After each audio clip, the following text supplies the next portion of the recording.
and we are up. This is the first official, I guess you could say, rebranding of a podcast. It's now being called Human Performance Podcast, and this will be the first official one.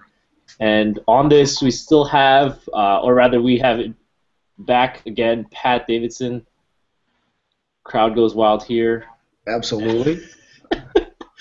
No need for introduction, as we have about 17 hours of podcast with Pat, with more surely to come. And second guest we got is Greg Robbins.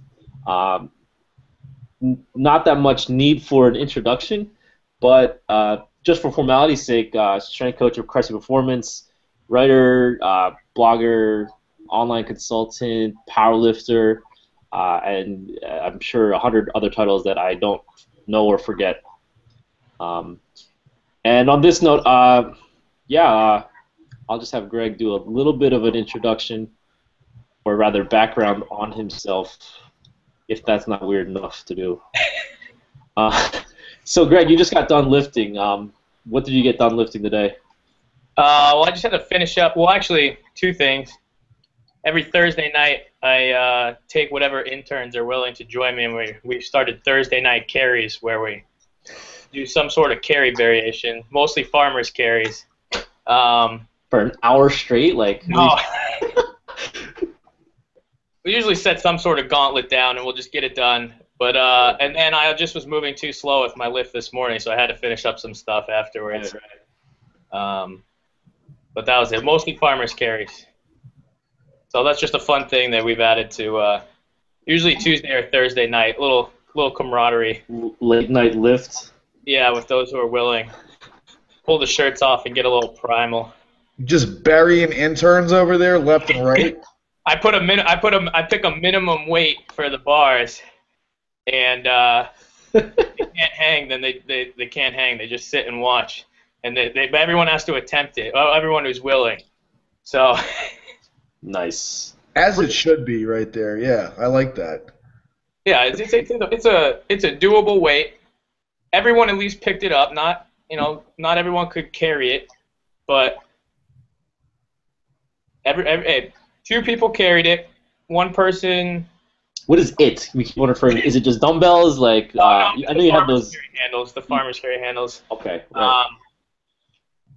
Another one of the interns moved it. They moved it all 20 yards or so. It just didn't happen in one fell swoop. This sounds like it's like 500 pounds in like carry. No, it wasn't that much. I don't know how much those bars weigh.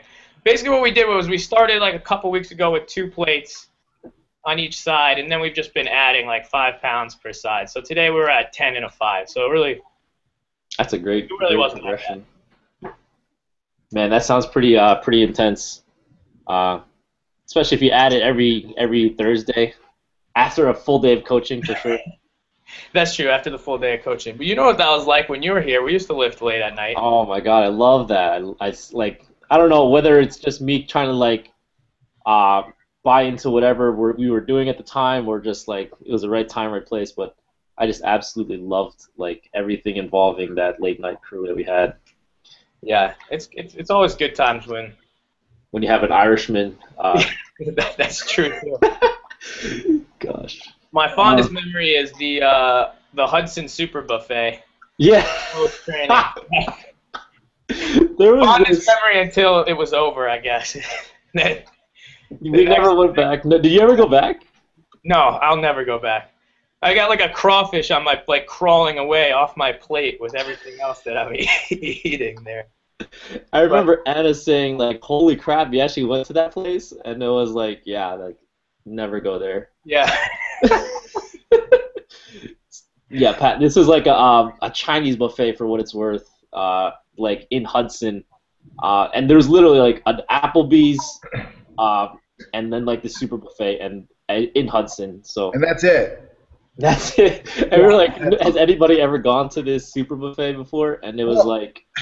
I went to some kind of a breakfast, lunch type of diner place in Hudson the last time I was there, too, and it wasn't anything to write home about. But I remember, I remember asking, like, where can I go to get some food? I'm starving. And it was like, was like, well, we got like one place, like one option, like in the entirety of Hudson. I'm like, where the hell is this place? Like Cressey Performance, where are you located? You're like off the It's map. in the middle of the woods. It literally is. Like, where is Cressey Performance? It's like, where's Waldo? Except it's not even a cool background. It's just woods and rocks. You know, the way I look at it, I'm obviously like, Greg, because we're gonna get a lot of talking with Greg, but the way I looked at it when I was interning there, maybe 2012 now, like it was like a mecca for me of sorts. Like I was going to like gyms, like like a kung fu movie, just like going from gym to gym, and just like studying and mentoring and learning and just all this. So I was like, okay, this is the middle of the woods. This is legit. Like, and then everything went from there. So yeah, that's the way I thought of it. I guess there's some sort of appeal to being out in the middle of nowhere if you could embrace that concept of just disappearing into the abyss that is Hudson. But I love going off the grid. That's just me. Yeah. Being in the middle of nowhere is good for two things, and two things only. If you want to be ridiculously strong, it's fantastic for that, okay? You get a group of dudes that could be living in the mountains or, and you just bring them into the same room and you lift stuff together. It's great. Or if you want to be a great wrestler. But other than that, if you don't want to do that, what about Rocky? You're really screwed. Now you're just in the middle of nowhere. But if you want to be stupidly strong or a fantastic wrestler, perfect. Otherwise, I don't know, find a place that has 8 streets. 8 streets? Yeah, you know what yeah. The best part about Hudson is we have like probably less than 8 streets, and there's like 19 street lights. Oh, that's awesome. That's perfect. Yeah. That's what you want. That's the kind of ratio that you're looking for. Yeah, you're sitting there like at the red light, just looking around, like, and you can't help but tempt yourself to blow through that thing every single time. But I'm gone, man. I'm not waiting. I'm going. Yeah, seriously. Oh man. I guess now would be a great time to give a bit of a background on Greg. So for people that don't know Greg on a very personal level, I had a lot of time to talk with Greg when I was there at Cressey's, and I got a really good chance to know him. But I'll have him talk for a bit about like your background. Where you went to college, what you're doing now. That sort of thing, like where you started in the training, in the fitness, strength conditioning industry, so on. All right. Yeah, I guess I'll start backwards and move forward to now instead of the other way around. Good point. Good start. So I was a baseball player all through high school. I got into lifting because in high school I was definitely like not really overweight, but I was out of shape. I wasn't strong. I wasn't fast. I basically was a catcher who had a good arm and had good hand-eye coordination, so I could hit. Got recruited to play baseball at Kenyon College in Ohio. Went out there. I was looking at decent academic school. I was not going to be a Division I baseball player, so my dad convinced me to leverage baseball maybe for a little bit better academic school. So I went out to some schools in Ohio. Found Kenyon College. They were interested in me. At the time, I thought I wanted to do either history or English. Mm-hmm. So Kenyon is a phenomenal English school. Started there. Great start to strength conditioning. Well, yeah, my road to strength conditioning. I don't think a lot of people know my story. It's not exactly a direct A to B route. I think that's why I really appreciated like where you're coming from. So yeah. Yeah, it's a little choppy. So I went there and basically showed up for baseball. We had like a meeting the very first day that we all showed up, and the coach was just basically told me, hey, you got good tools, but you need to get yourself in shape. And so, I mean, I had kicked around the gym a little bit with some friends, done mostly just like, every variation of the bench press, bicep curl, and tricep extension that you could think of, like the way most people start. And I liked it. And I was mostly doing it because I was sick of being overweight and not getting any attention from girls, probably, more so than to get better at baseball. I hope it's not guys. Yeah, no. Don't judge him. I get more attention from guys now than I get from girls. It's terrible. All right. So It's because you're in Hudson, man. yeah. Thank you. So I didn't really know what I was doing, but I kind of just used common sense. I was like, well, I guess got to eat less and work out more. So, you know, it was Kenyon's in the middle of nowhere. If you think Hudson's in the middle of nowhere, this is Gambier, Ohio. So it's about 45 minutes outside of Columbus, Ohio. Straight farmland, nothing to do at all except go to college and, in my case, start working out. So I just used to run. The gym was about a mile away. I used to run a mile down to the gym, lift, run a mile home if we didn't have baseball practice. If we did, it was run a mile down to the locker room, change for baseball practice, do baseball practice, lift, run a mile home. I found something to do in the gym pretty much 6 days a week. And in the cafeteria, I just ate like meat and vegetables basically, except it was cafeteria food, so it was like deli meat and vegetables. And you know, you had three eating times a day that you could go in there. Paleo. I just went for those 3 days, and I filled my plate with as many vegetables and deli meats as I could, and that's all I did. So as far as my memory serves me, I think I left for college. I weighed like 216 pounds. Probably could bench press maybe like 185, and came home for Christmas break that year. I weighed 160 pounds. Wow. So needless to say, I went a little bit overboard. Wow. And I didn't really know what I was doing. Like, I didn't know I was doing anything wrong, especially in that like scenario. People are mostly just like, "Wow, you're losing weight. You look great." So you kind of just keep going. I didn't feel bad, you know. I spent my whole life on the other end of the spectrum, so I was all about this. But it had some repercussions on my body for sure, and I kind of like relapsed a little bit with basically being like pseudo anorexic for a while, I guess you could say. So the getting healthy, getting stronger again process is when I started to smarten up and read a little bit more and try to figure out, all right, where did I go wrong? What the hell is going on with my body? It's not, you know, things weren't really great. And that's how I got into it, I guess, was through that whole process, and that was a long process. I ended up leaving Kenyon College. I was having a tough time out there. I always had a tough time in college, like kind of falling into the whole academic process. It was tough for me. I'm definitely more of like a self-learner. It's tough for me to stick to like the coursework exactly. I jump around a lot, like even when I teach myself stuff. So I left Kenyon, came home,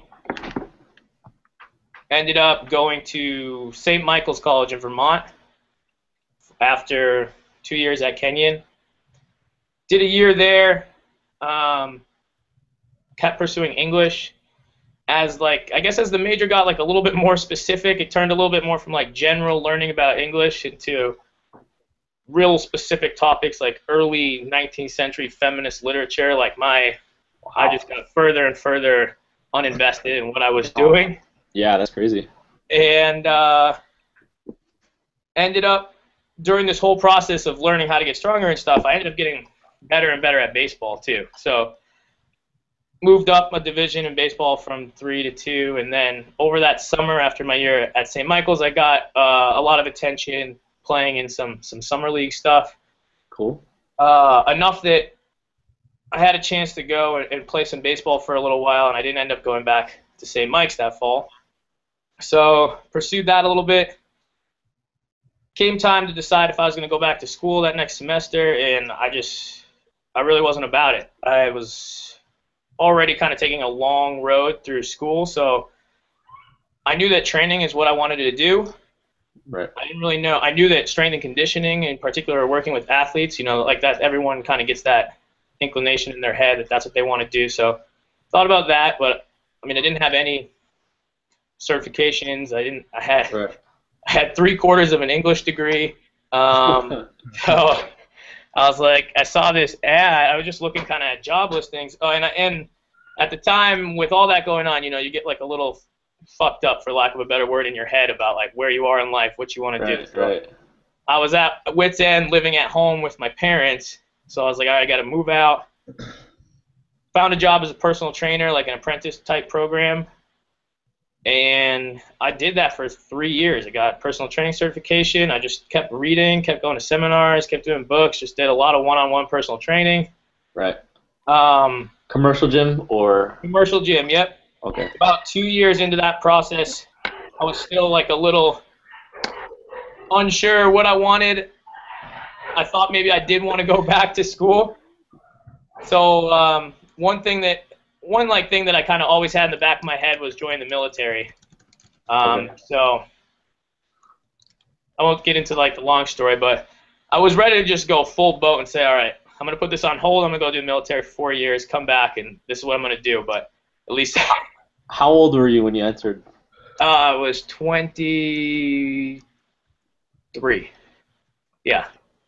23 years old. Joined the National Guard. So basically I got originally I tried to enlist in the Marines. I have a tattoo across my chest that shows in that uniform, so they said no. Wow. I don't know what the reason was. That's what they told me.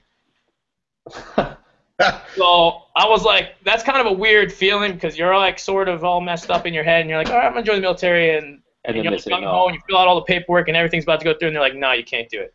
You're like, oh shit. So someone approached me at the gym I was working at. I had told him the story, and he was in the National Guard, so he told me that I had enough college credits to actually enter officer candidate school in the National Guard. There you go.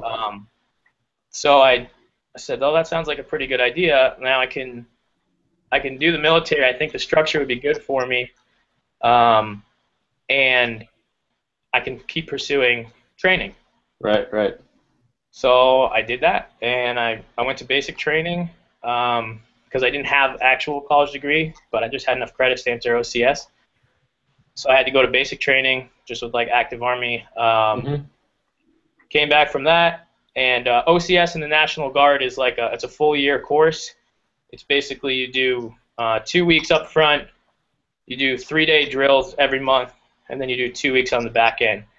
And that was probably the best education I ever got, just from communicating and managing people. And Right. I liked it. I was able to take a lot from it. Versus like a strict book education, like classroom. Like I definitely see what you're saying. I think some of the people that I learned from in OCS were some of the smartest people I ever met. When it comes to dealing with people, they were guys that actually went to Ivy League schools or really great colleges, and then served, 4+ years in the active Army, and they had like 2 educations really. Like they had that formal book education, and then they had the education of managing a ton of people at one time and getting them to do something that they don't necessarily want to do. Yeah, they signed up for it, but a lot of them don't want to do the things that you're asking them to do. And so it's an interesting spot to try to help people, do things that they don't want to do, which is basically, as a coach or a trainer, you end up doing a lot of that. So that was a great experience for me, and I think I enjoyed the schools in the military. I mean, they suck too. Like they put you through some crap, but I enjoyed that part even more so than serving out the rest of the years with the Guard. So I finished that in December of last year, and originally one of the reasons I wanted to join the National Guard was to go back to school. So they paid full state tuition, so I entered UMass Boston, the exercise science program, and that's wild. Like, all right, I'm gonna do exercise science, and then you learn that I didn't have. It was gonna be like a lot of school, but I was on board with it. Working full time as personal trainer, so I had that weird sporadic schedule, and the exercise science course wasn't available like as a night class for people that worked, so I had to do it or attempt to do it as like with undergraduate type class hours. So I was driving like to work and then back to UMass Boston, and then back to work, and then back to UMass Boston and back. And I did it for a year. And at the end of the year, I was like, I just can't. I can't hack this. Like, I'm not getting that much from the classes I'm taking. I know maybe I will if I stick around longer, but it was just ripping me apart.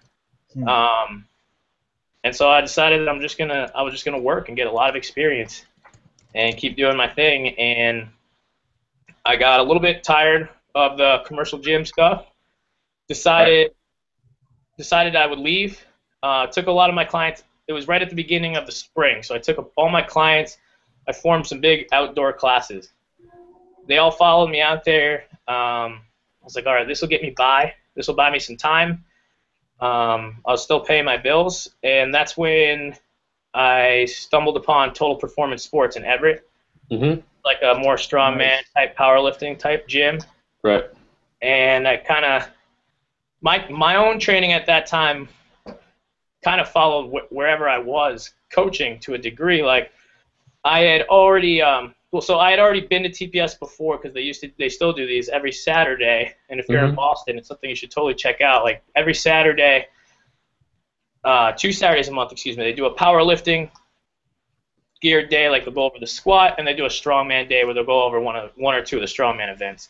So I used to go to that once in a while, and I was starting to get my feet wet with a little bit more serious training, which is probably why I started to grow more disdain towards the commercial gym setting.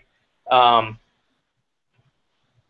then I went outside. When I went outside, I didn't have a gym membership anymore. So I was just doing a lot of like sandbag lifting and kettlebells, basically whatever equipment I had that I was using with people. And then I was like, all right, I'll get a gym membership after a few months of that. So I ended up, Total Performance Sports had moved to a new location that ended up being really close to my apartment in East Boston. So I went there, and I was just lifting one day, and Murph came up and told me that they do internships. And I mean, I had the time, so I was like, all right, I'll do the internship. There you go. And their internship process was kind of like intern to work there. So interned for like 3 weeks, I think, before they asked if I wanted to work there. So then I started coaching there, and I spent like a little over a year working as a coach at Total Performance Sports. And I ultimately left there to come where I am now at Cressey. So there you go. There we go. It's a long story, but it's a little choppy. And yeah, I mean, it's not. I think a lot of people's stories are not similar, of course, for sure, definitely not similar, but they follow a very winding path, I guess you could say. It's not just like, oh, one day I'm going to wake up and then apply to Cressey Performance and then I get the job. It's like definitely not like that at all. So yeah, no.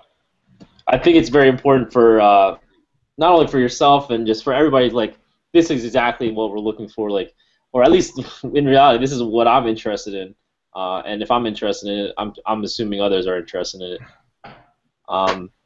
So like on top of all that, like almost every employee that walks through Cressey Performance hustles in one way or another. Like Chris Howard definitely is. He has a master's in nutrition, if I'm correct. Massage therapist. You're writing. You're doing seminars. And we'll get to that. And Tony and Eric are both doing their own thing. And clearly, like with the opening of the new facility that Eric just opened up, or will be opening up rather, things are going to change up a little bit at the current CP location, or a CSP, I guess I should say. Yeah, CSP now. Gotta get that branding right. What's the S? Sports Performance. Oh, okay. Just in case you didn't understand where you were. Hudson, people thought we were a car performance place, so we had to. Should have just kept it that way, I think. I don't know. If you're getting people being in Hudson, stay with what you got, man. Like that's pretty amazing. Hey, I think it has more to do with the branding that they're trying to do in Florida, but I could be wrong for sure. Yeah, I don't know. It's got a lot of marketing and things that I'm way over my head. So yeah, let's talk about lifting more. Yeah, let's definitely do that. So just to hop into that, so powerlifting, you eventually found your way doing that. I remember you saying, or actually, I remember maybe like a year and a half ago from reading on your original website, like your lifts were relatively. I mean, everybody starts somewhere, for sure, but they're definitely a lot higher now in comparison to where you I started. was weak as piss, yeah. Yeah, I think I remember you saying like I just got like I don't even know, like a 400 plus like squat or something like along those lines. Like when I first started talking to you in Yeah. Rebranding. So When I first started powerlifting, I didn't sniff 400-pound squat. I was because I was before I got Total Performance Sports is another great experience for me, and it wasn't ultimately what I wanted to do, but it taught me a lot of lessons through my own lifting for sure. I was kind of operating my own lifting off of yeah, kind of like a little bit geared more, I guess, towards like athletic performance. But really, I was just trying a lot of different stuff, and I wasn't focused. And I'm always been someone who will like just train, just stick my head through a brick wall. Like that's kind of just how I am. So I whatever I'm doing, I think Pat's like that too. Just a random note. Yeah, I needed a little direction, I guess. I just needed direction on as far as what I was doing. Yeah. And so I just learned that basically even when I was at Total Performance Sports, at first I was still just kind of making stuff up. I was training hard, but it wasn't focused enough. Mm-hmm. And my good friend Jamie Smith started at Total Performance Sports about 2 or 3 months after I did. And he was a guy that also came from like a strength and conditioning was ultimately his goal as well, but he had a lot more experience with powerlifting. Reading training logs on Elite FTS and stuff like that was more his cup of tea, and I was more on like reading of like the movement. I never did enough reading about lifting. I was doing it about other stuff, which is all important too, but I didn't have that background. I didn't have enough of the I wasn't reading stuff that strong people were putting out basically. So he kind of brought me over to that side, and I started reading that stuff, and then I decided, and I started training with him, and we took off. I mean, we're built very similarly. His strength has always been, and it's still a level above mine. He's as soon as he does his next competition, he's going to make some waves in the powerlifting world, I think, when people see what he's capable of. But right. So he's a tremendous lifter, and he was a great guy to get me started with the powerlifting stuff. And TPS was obviously a great place to get started with it too. I mean, that's what it was. That's everything around you is just powerlifting. So at that time, I was still in the National Guard, and actually when I started at TPS, I was just finishing OCS for the National Guard. So the other issue there was that I was doing a lot of training to max out like a PT test for the Army because I wanted to finish at the top of my class. But since that had kind of come to the end, I met that goal and maxed that out, and I had just graduated OCS. It was a good time to start lifting heavier. So I was like 85 pounds, and I started eating like a maniac and lifting and powerlifting, and right. I think I've told you stories about that. Again, I went, I'm a little bit all or nothing to definitely sometimes. And I went hardcore to the let's just gain as much weight and get as strong as humanly possible side. And I was eating Pop-Tarts with peanut butter between them and drinking half a gallon of chocolate milk every day and giving into that side of things. But again, I mean, I wouldn't change it. I wouldn't go back and change it. I experienced to the fullest like that side of the lifting world. Right, for sure. And I got strong. I got strong fast. I went from I think the day I decided to test my maxes and see where I was starting, I was like a 300-pound squatter, high 200-pound, maybe mid to high 200-pound bencher, and I was like a mid fours deadlifter, maybe like low fours. For sure. And it was like 6 months later that I was, with eating that much and getting up over 200 pounds, getting over 400 on the squat, 300 on the bench, 500 on the deadlift. It didn't take that long. It just took a lot of specificity in those 3 lifts, obviously, and gaining weight and training like a savage and basically eating, sleeping, and breathing, lifting for a while there. I think the 3 of us can at least appreciate that approach, if not many others. So with regards to your powerlifting background, what would you say when I was lifting with you, I don't know if your approach has changed any, but it seems like, okay, we're going to be going for a specific percentage. At least that's when I was lifting with you when I was at CP. And there's obviously many approaches, using a RPE based, or even now using technology from an HRV point of view. So has your approach changed? Are you still using percentage based? And let's go from there. Well, yeah, I think my approach is always changing a little bit. If you're not changing, you're probably not getting better. But I still use percentages. I think that when I first started, I followed my percentages to a T, and I didn't know how to auto adjust that for myself, or make changes, and I didn't really need to, because the way I look at percentages, it's like a Christmas tree effect. You have this like peak of where you want to be, and it just kind of, or a pyramid, whatever you want to talk about, like Christmas.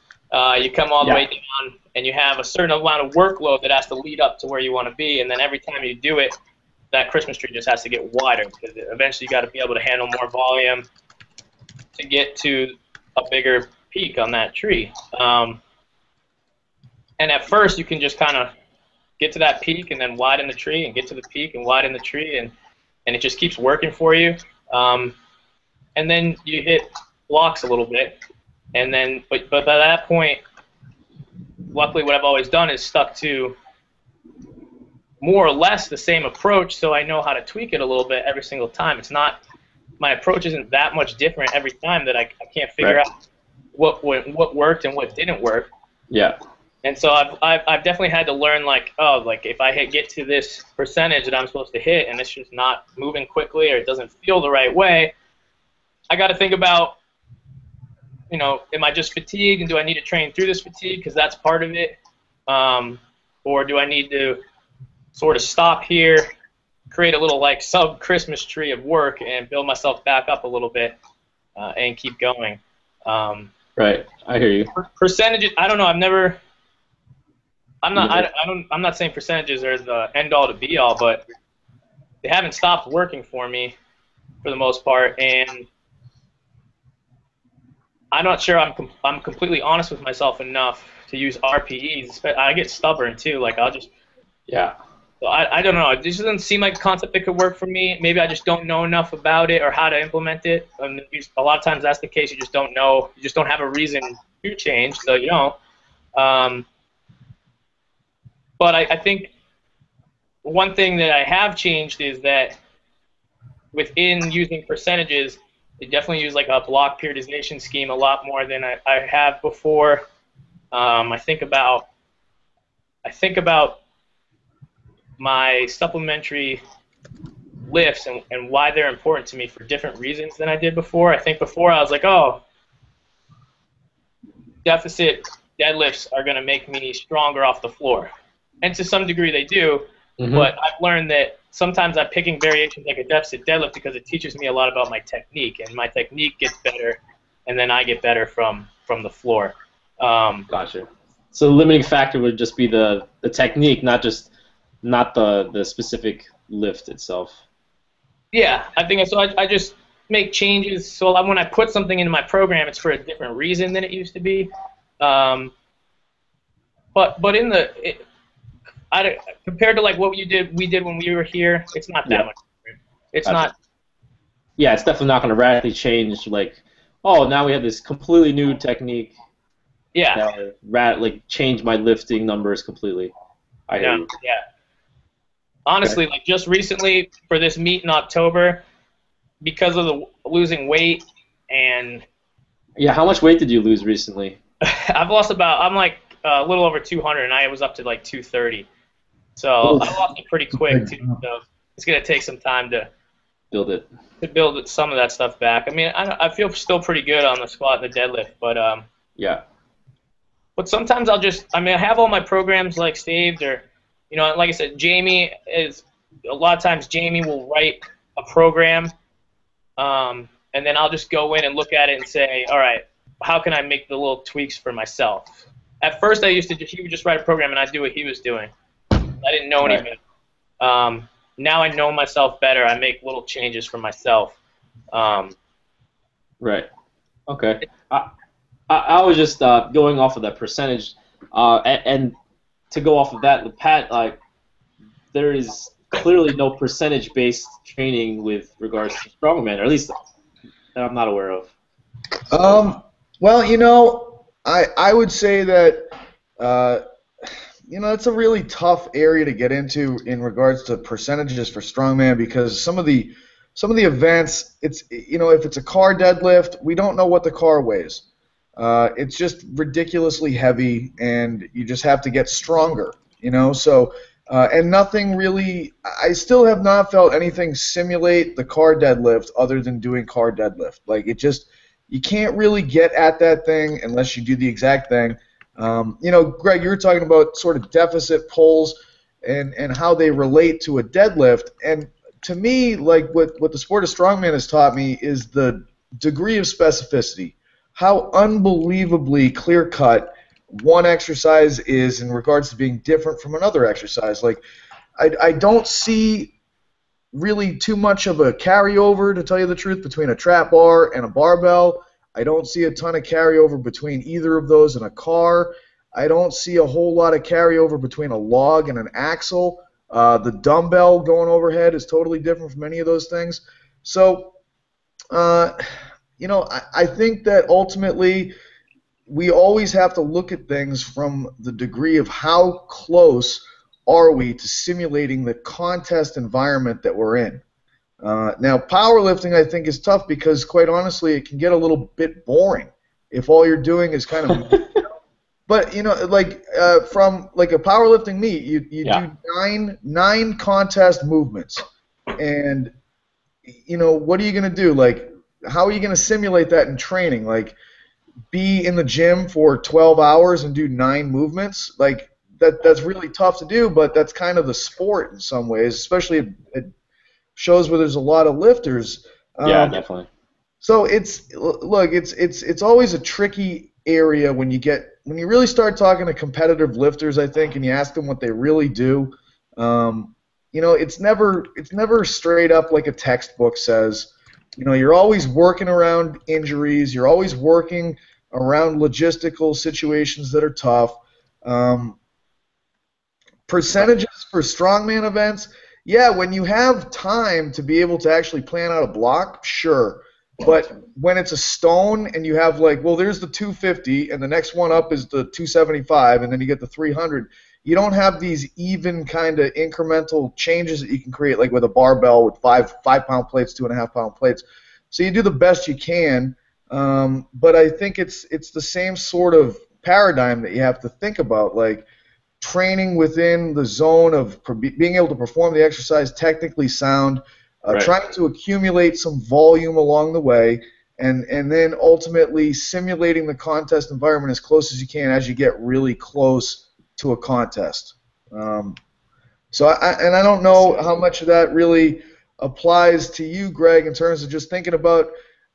I think a lot of times other strength coaches or athletes in other sports that we work with, they see what we do in contests, and they see like we can put up some crazy numbers and do some really ridiculous things, but competing as a lifter is such a different animal compared to training for another sport, lifting weights, or compared to coaching athletes in strength and conditioning. For sure. I think we've all had a lot of time under our belts for coaching athletes, and it's a completely different ballgame because, I mean, technical failure comes into play, and keeping them healthy comes into play. Not saying that we're not healthy, but specifically, individually, we kind of take our own decisions for ourselves. But anyway, I definitely hear what you're saying about the contest having this specific aspect to it as opposed to powerlifting. So to move on to the next, I guess you could say, question that I would have. So let me shoot a couple rapid fire questions, then we'll talk a little bit about your recent product that you launched with Eric, Greg. All right. So this is just my own personal inquiry, and I talked a little bit about this with Pat over when we hung out for a little bit this past week, and I think we talked a little bit about this every time. How will technology affect how we train? And has Cressey Sports Performance, started to utilize either heart rate training or heart rate variability, or is it the same, like, okay, just come in, get after it, do your thing? That was like 4 questions, totally loaded, I understand. We're experimenting with some of the HRV stuff, but it's not like across the board. So we've had some of our pro guys use it to help monitor recovery a little bit. We have I don't know if this has been announced yet, so I'm gonna just. We have a certain combat athlete that we train, who is training, and we're using it with him. So I guess it's kind of like on a individualized basis. So we're not using it to the point where like we're buying products and having our guys use it. We're kind of recommending it to people that we think it would be beneficial for. I mean, I think it'd be beneficial for most anyone, but people that are also that we think are gonna do it. I mean, that's the thing with some of these athletes. Like, oh, you want me to take my heart rate every morning when I wake up? Yeah, like a 14-year-old high school athlete. Exact time every day. Yeah, that's not happening. We know the guys who are willing to do that, and I think that's where you have to start at a place this size. You got to start with the guys that you know are going to do it, and they just happen to be usually the guys that are also the most successful. And then that chirps down the line, and then the guys who wouldn't normally do something like that are like, well, why aren't I doing that? So then they get on board with it.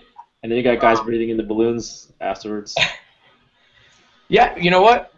Breathing was something that people, were mumbling about when we started doing it a few years ago, and now you walk in the facility and everyone just does it. I haven't had a single athlete, and I don't even know how long, ask me, why are we doing this? Why are we doing this? This is weird. No, they just do it.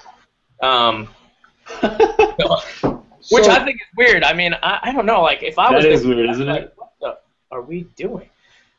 So, Greg, do you think it's really just like changing the culture of a gym in terms of like almost anything can work? Because I think that's some of these things can seem a little bit weird to people. A balloon, this weird heart rate monitor with a phone app or something like that. Like, what the hell am I doing this for? Do you think it's just if you can just create a culture where this is the norm, then everybody does it and it's not a big deal? Yeah, I think that's exactly what it is. I think it's, on our scale, we've had a lot of success with people, and people come here and they're already invested in what we're going to do with them before they even walk through the door. Right. So there's not a lot of convincing that has to go on there. I think a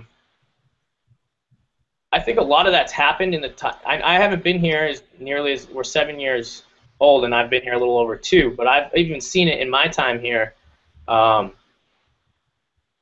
we've changed a little bit. That culture has changed where people just kind of accept some stuff that's a little bit, and some of our old guys, some of the guys, pro guys that were here, been here for a while, we may seem a little bit less hardcore than we were before. In reality, I kind of illustrate to them like how stupid that point is. I'm like, look out there. We still got plates and dumbbells and all the same equipment that we always had before. Like, if you're not getting after it, then I'll put that on you a little bit. Like, you can get after it. It comes from within versus the environment. Yeah, whenever an athlete challenges something like that, I just throw it right back on them. I'm like, you know what? If you don't feel like this is hardcore, then why don't you just train harder? Why don't you make it? That's it. But it's not that much different. So yeah, but like to go back to Pat's, people. I think it's just an authority. There's that authority. You walk through the door, and it's just there's been success, so people don't question it as much. And I think that you build that. You find those opinion leaders in the group of athletes. If you have a smaller group of athletes, the people that either you need to pull aside and explain just to that person why they need to do this, but usually there's a couple guys in the group that are just going to do whatever they're told. Yep. And maybe they're not even the best guys. Yep. There's those guys that are going to do whatever they're told. And if you know what you're doing is the right thing to do, then you just attack that person, have them do it. And when they get success, other people want success. So other people will do it too, and it's just a process. Yeah, definitely. It feeds itself kind of thing. And, Greg, in terms of what you mentioned in terms of you introduce a couple of things. You introduce some positional breathing, and all of a sudden a couple people question you, act like, have you gone soft? I feel like, some people, I think, literally look at me because I endorse like PRI concepts and breathing and balloons and stuff like that. And I really think some people are like, have you gone soft? Like, what's your deal? Are you not hardcore? And it's like, are you kidding me? Like, do you not know who I am? Do I have to come and like, I lift freaking weights. I'm stronger now than I was before I did that stuff. This stuff is helping me get stronger and be more hardcore. Like, I don't understand where this hang-up is. Literally, some people look at me in the field, I think, and think I'm too functional. And I'm like, are you insane? Come hang out. Let's bang weights together. And let's regret. Like, it's absolutely crazy to me. But I do think that the whole point of like some of these breathing things, PRI, is ultimately so that we can train harder with more volume more often. And like somehow people are missing that boat with this. Like that's where I see it tying in with our field and strength and conditioning. I want you to train harder more often. And I'm using something from an institute called the postural restoration. That word restoration, I think people miss that all the time. We're trying to give you the opportunity to go hard as soon as we possibly can after you just went hard. All right? And it's like, how is that not hardcore? That is the most hardcore attitude you can possibly have. Right. And you're looking for any tool you possibly can to give you that opportunity. So, just throwing that out there. Like, have you experienced that to some degree, though, where, somehow you get caught up in this thought process that maybe you've gone soft because you do some corrective exercises? Yeah.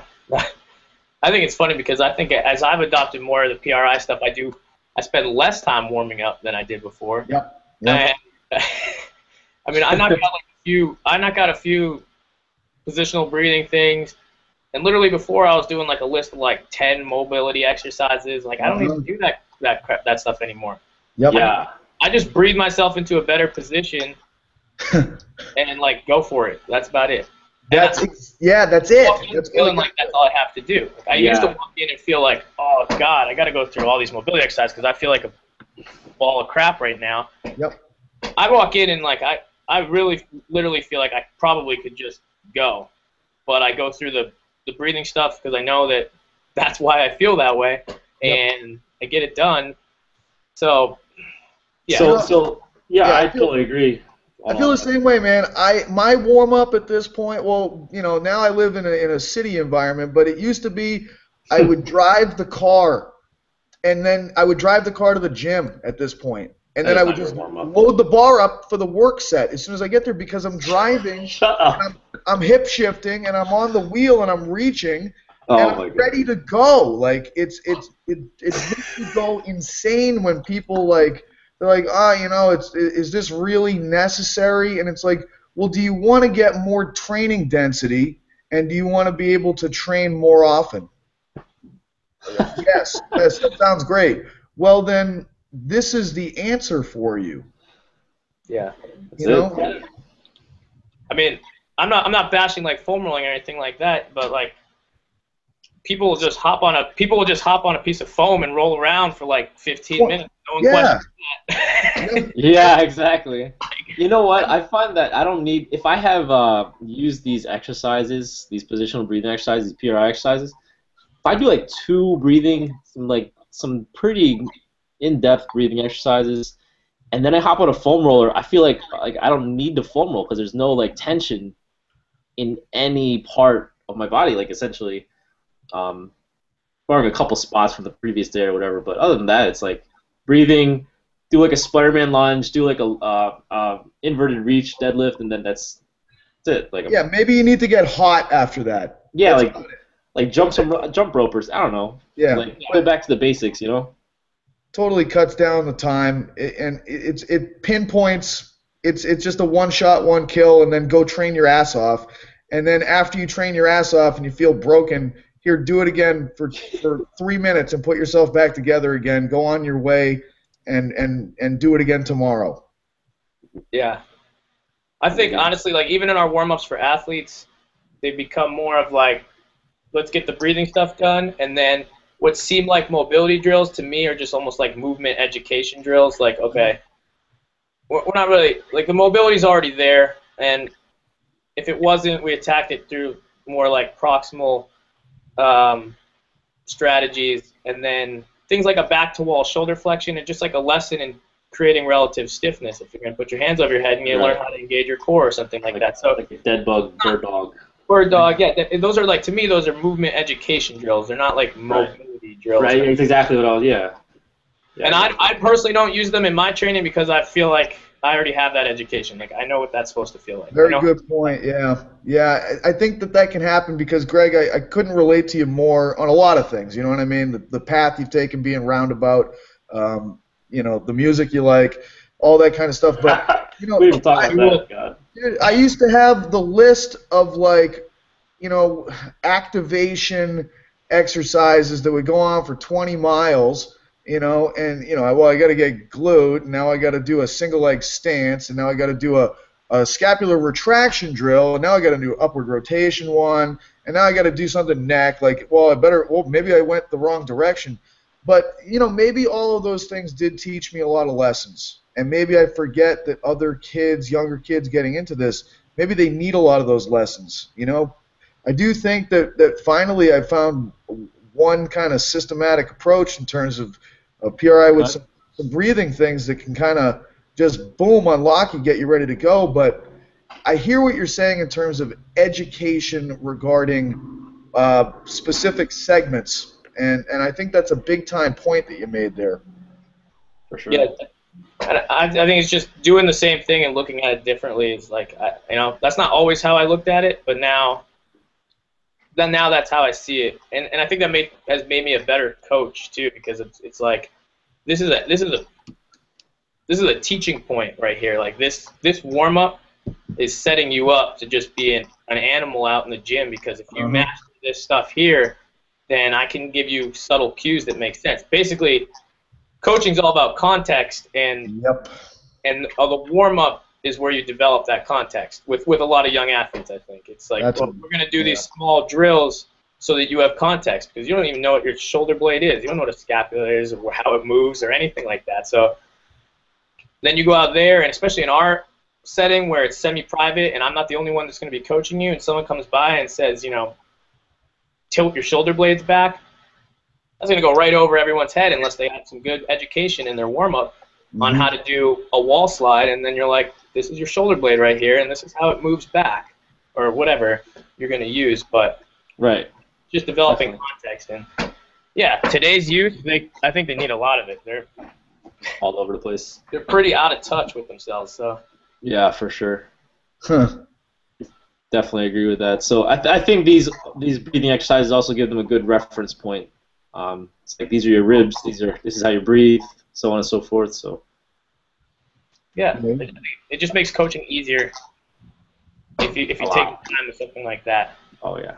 And as people get more advanced, then I don't know, they should have like the option if they want to do that stuff or not. You know, for sure. Some days I do it. Some days I just feel like I'm gonna do a back to wall shoulder flexion drill and just remind myself what that feels like. Yeah, it's not in stone essentially. Cause like I didn't lose that. I didn't lose that ability to create stiffness or that range of motion. I'm doing it all the time and like everything that I do. So I don't need to run through a 10-point mobility warm up. Yeah. Literally do four things. Maybe. Definitely 4. Sometimes I'll litter some other stuff in, and then I'll do like Pat said, get hot. Like I do a lot of jump training to get ready to lift. Right. I understand that. Where I start to warm up there, but.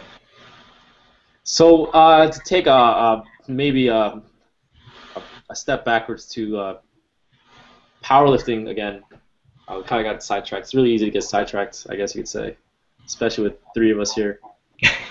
It gets real ugly now. It's just yeah. I'm surprised Pat hasn't gone off on many stories. Maybe the 17 hours had enough.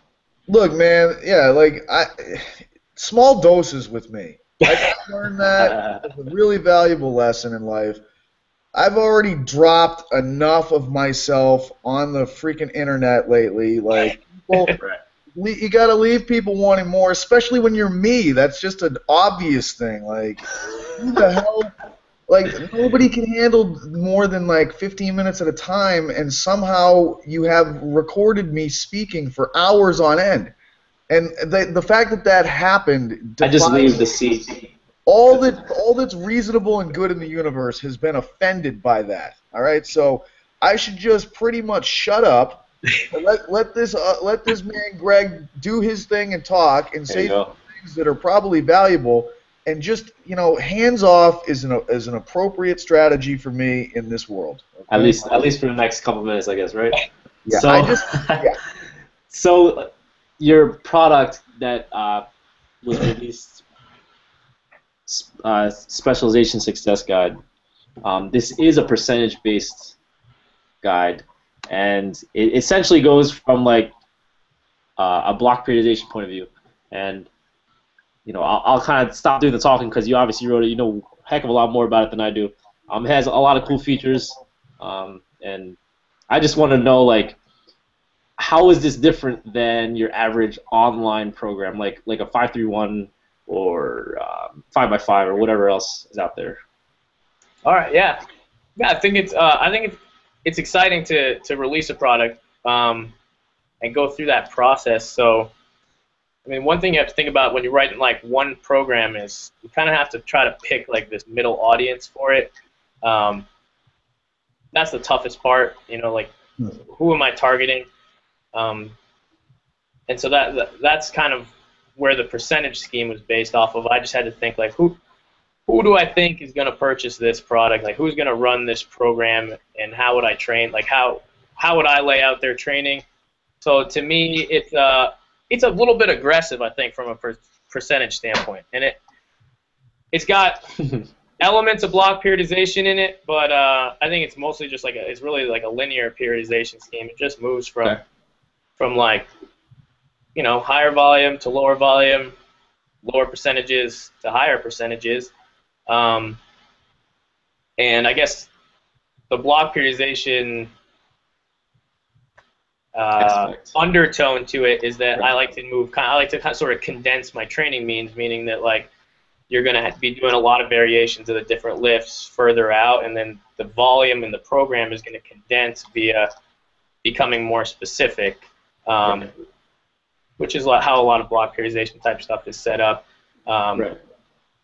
Now I ran a version of the couple of the other. There's different versions essentially to this, if I recall. Yep. Yeah. So there's just a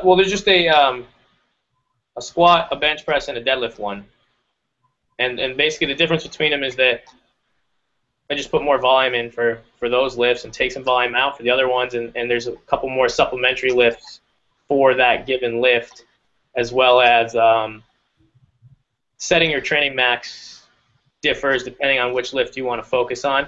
I think a lot of people who will run that program will set PRs for themselves in all 3 lifts.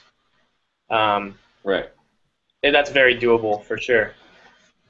So, like I said, it's on the competition list. It's very linear. I didn't even put like any periods of unloading in there or anything. I figured that the person who's going to run that program is someone who maybe is following a 5-3-1 or has mediocre strength numbers and wants them to come up, and they've never handled something with this much specificity in those 3 lifts before, so they're going to be putting a lot of volume in on those 3 lifts or very small variations of them. Okay. They're going to be doing them more often, and I think a lot of people are going to crush it because of that. So it's targeting like an intermediate kind of lifter, definitely not like somebody who's like, hoisting like a 700-pound deadlift.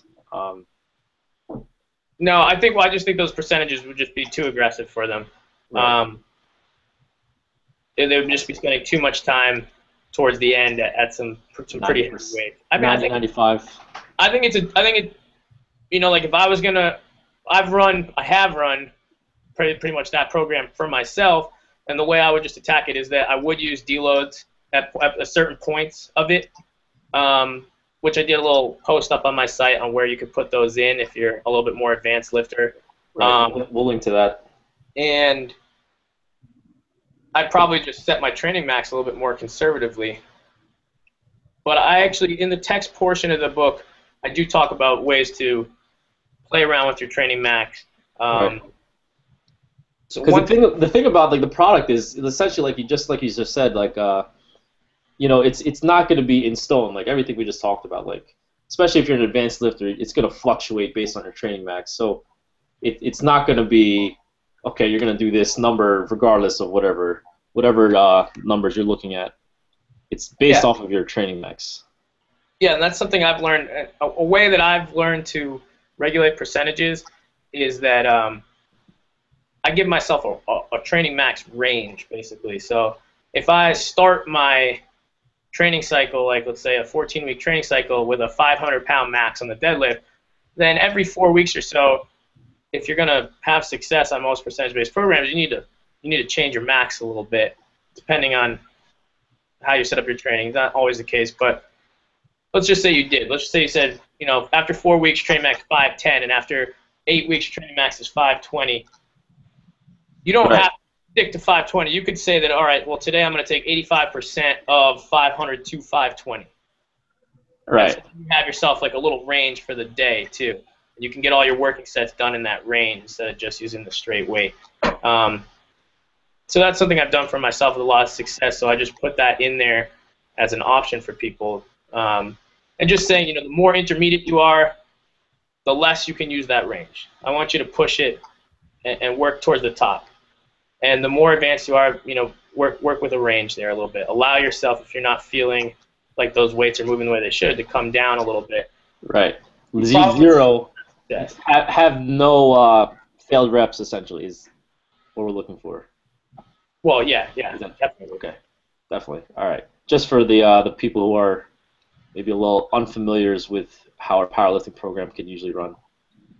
It's not always to failure every single rep or at the end of the day. So. No, far from it. I think the best in powerlifting don't touch what they put up on the platform in training.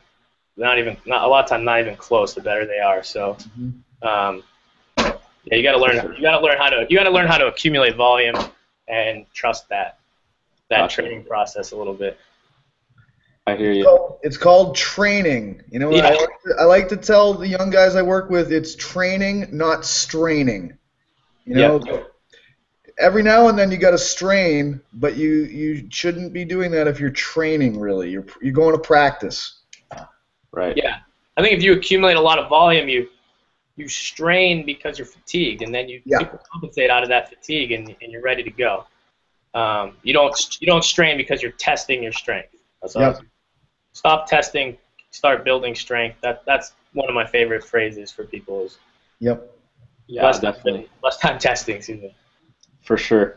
I always appreciated, like, I mean, when I was interning, I must have asked you a million questions, for better or for worse, and I always appreciated your like different phrases or quotes that you've either passed on or just told in story format to us. I forget, was there like I must have read this from a blog post or whatever it might have been. This is like an old one of yours, obviously. I think you might have taken it down by now, but you had this like journal, and it was obviously like a training journal, and you wrote down like a quote. I don't know if you remember it or if this even makes sense to you or. Yeah.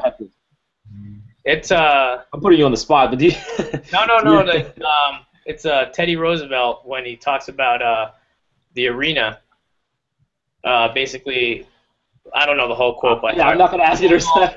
But it's basically talking about, don't criticize the person who tries and fails. Criticize the person who never tries at all. And like, I put that, so that quote, that's like a quote that's shown up in my life at weird times. So it just kind of, so I remember when I was at basic training, this guy came around. He was selling T-shirts or some crap like that, whatever. But his business card had that quote on the back. So I put it up in my Foot Locker. I had it all basic training. Got done with that. I started at TPS, and at TPS they had a board with all the results from the powerlifting meets, and that quote was there. No way. And I so happened to carry that business card around in my wallet since I had it because I liked it so much. I love that. That's awesome. And so then when I decided like that I wanted to start lifting seriously, I just glued it on my training journal because it was like, you know what, these guys are all way stronger than me, but that's not what's important. It's getting out there, being a gladiator, and taking your blows, and that's it. And that's the commendable part. It doesn't matter. It doesn't matter what you throw up on the bar for weight. It matters how hard you trained, and how much you put into it. Definitely. And I think that's one of the best quality that I've took away from you when I was basically shadowing and pestering you was your relentless work ethic, among many other qualities as well. So I appreciate that. That's a compliment, by the way. If you're getting that's so yeah, I mean, I've taken that with me, like especially like watching how Eric works. Like, holy crap, responding to emails, coaching, and all that, and then watching you do boot camps, or when you did them, rather, like super early in the morning. And that was a whole other experience on its own, especially in the winter when you started that. So that can get rough. Yeah, it gets a little rough, especially in Massachusetts. So yeah, I mean, we're a little bit over, if I'm looking at this right, we're a little bit over the full hour, and it is getting kind of late. I mean, it is a school night. That's not a school night, but it's a work night. Yeah, I have one sense. Miguel, you do look like you're about 14, so maybe it is. No, man. Oh my God. I look like boom. On point. There you go. Yeah. Speaking of getting a little crazy.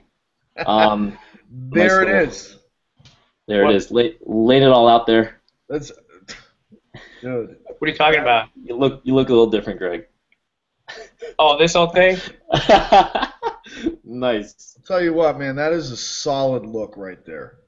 And I think, honestly, if you could accomplish that with your real hair, you're the man, okay? Like, no question about it. Like, that's just... Deadlifting 600. It like alters its flow halfway. It goes from like almost like a curly phenomenon to just like stringy too. That's legit. Isn't it a more like business in the front, party in the back kind of deal? Joe Dirt. Yeah. Nice. That's like two different people's hair in one thing. It's like a Las Vegas slot, and like you got like banana on top, cherry in the middle, and strawberry bottom. Like that is a solid piece you got there, man. Like, I am thoroughly impressed with that. Thank you. I put a lot of time into it. I can tell. That's beautiful. Yeah, that's what we call, that's preparation. That's what you were speaking to there, Miguel. That's work ethic and preparation. That was ready to go. This man thought that through, and you cannot do that if you are not a high-level prepared professional in this field. You just can't. I'm sorry. Not everyone has a mullet with them at all times. Yeah, exactly. No words on my end. Well, that's because it's a school night. It's late for you. It's a school night, exactly. I'm losing track of myself here. Way past your bedtime. Nice. And if they find out you're chatting with crazy people with mullets, then you're really in trouble. If my mom finds out I'm on the internet this late, I don't know. It's going down. Yeah. Oh man. So let's wrap up with this. So I'm gonna post a link up to Greg's product specialization success guide. You're also hosting a powerlifting seminar at CSP. Yeah. End of August? End of August, yeah, August 24th. It's going to be an all-day event. I think it's sold out already, isn't it? Yeah, it did. Yeah, I'm really fortunate that that's really cool. In like 2 hours? No. No. Yeah. I'm like Bon Jovi, yeah. With that hair, maybe. You got to do the whole seminar in that hair, by the way. Yes. I might. It's a little itchy, but I'm going to definitely leave it on for the rest of this podcast. But yeah, I mean, it's a powerlifting seminar. I mean, what it really is, I think, to me, is it's a seminar about people. A lot of people base their training on those three lifts. I mean, whether they compete in powerlifting or not. Right. And they're only becoming more popular as powerlifting and as a sport becomes more popular. So more people are squatting, bench pressing, and deadlifting. So I just want to attack the technique of it, make sure, to teach people what good technique is and how that can change depending on who you are. Not everyone fits into the same categories, and just talk about ways to stay healthy via some of the stuff we've talked about, PRI concepts, and how you manage such a high training volume in those three lifts. And so we'll talk a little bit about programming. I mean, that's like a black hole.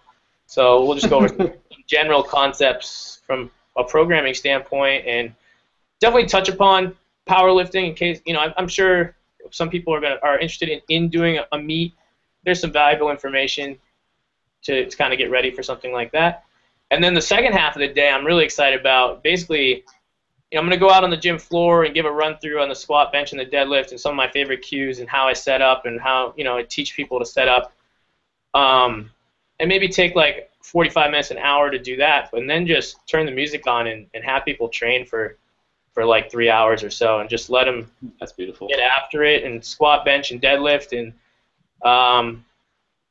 just coach them up. And some of our staff's going to be there, and like my training partner Jamie will be there. So yeah, I hope people, I want people to kind of plan for that event, go heavy, and Get some let us kind of have at them with our opinions and see if we can get them to a better spot than they were when they got there. So nice. Looking forward to it. That sounds really awesome. And if you missed the chance on going to that seminar, there's another maybe not as specific as powerlifting, but a Cressey sports performance seminar in end of September, if I'm right with that. I think it's like the 26th September. of September. Yep. Okay, so that's another chance before the end of the year to hop into Massachusetts before it becomes a snowbound area once again. That was pretty rough for you guys this year, wasn't it? This last winter sucked a little bit, yeah. But yeah, I'm glad. It only made us more pissed off and stronger. Yep. Maybe that's why Pat's so damn strong. Well, I mean, look, Western Mass and Hudson, they're kind of the same place, and there's just nothing to do there except crush weights, man. And then you hate life. Yeah, seriously though. Yeah, and you hate the atmosphere, the environment, and it fuels the fire to just produce force into the ground. You just want to hurt the ground because it's been so miserable to you. And so you put more force into it to attack it, and that makes you stronger. It's very simple. Everyone's looking for the new strategy, secret code. Just live somewhere that's horrible. It's easy. Yeah. Don't go to California. Go to Florida. No, they're soft. It's called being West Coast soft. They all know it. I instantly consider myself better than the other side of the country just because I have to go through all this crap. Because I think your mullet puts you head over heels a lot better than that side. Yeah, this last winter sucked. But definitely. I mean, it sucked for everybody, really, but you know, even more for you guys. So I haven't moved away from it, so it isn't too bad. That much. I mean, I could move away if I wanted to. So you'd get weaker. Don't do it. I'm not moving. Yeah, I guarantee you. Like I moved. Your numbers are gonna go down. Yeah, I moved south. I'm near a city that's got cool stuff. I'm gonna get weaker. I'm gonna get way weaker. Manhattan is just weak. You know. I don't know, Pat. I think you got hurt once already. You don't want. That's because I got weaker. It just happened in the water. Yeah. You drinking the water? Yeah. Well, look. True. You got to import water from Massachusetts, is what it is. That's really. I just have to go somewhere that's an awful place to live, and I'll get stronger again. And it's very easy. It's very easy. I'm gonna write a program design book on this. It's gonna be called "Move to Minnesota and Crush Weights." Yeah.